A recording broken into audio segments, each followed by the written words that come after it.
السلام علیکم۔ حضرت انس رضی اللہ تعالیٰ عنہ روایت کرتے ہیں کہ ایک موقع پر جب کہ حضرت معاذ رضی اللہ تعالیٰ عنہ حضور نبی اکرم صلی اللہ علیہ وآلہ وسلم کی سواری پر آپ صلی اللہ علیہ وآلہ وسلم کے پیچھے سوار تھے۔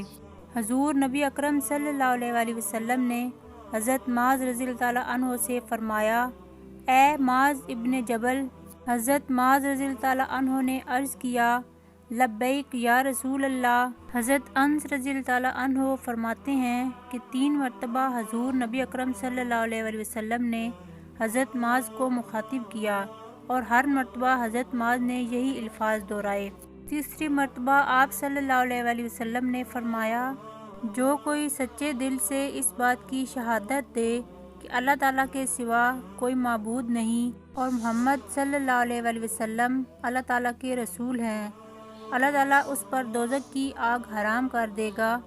حضرت معاذ رضی اللہ تعالیٰ عنہ نے عرض کیا، یا رسول اللہ صلی اللہ علیہ وآلہ وسلم، کیا میں اس بات سے لوگوں کو مطلع نہ کر دوں تاکہ وہ خوش ہو جائیں؟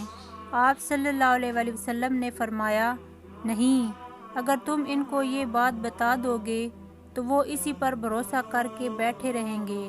چنانچہ حضرت معاذ رضی اللہ تعالیٰ عنہ نے یہ حدیث اپنے انتقال کے وقت بیان کی تاکہ حدیث بیان نہ کرنے کی وجہ سے گناہگار نہ ہوں۔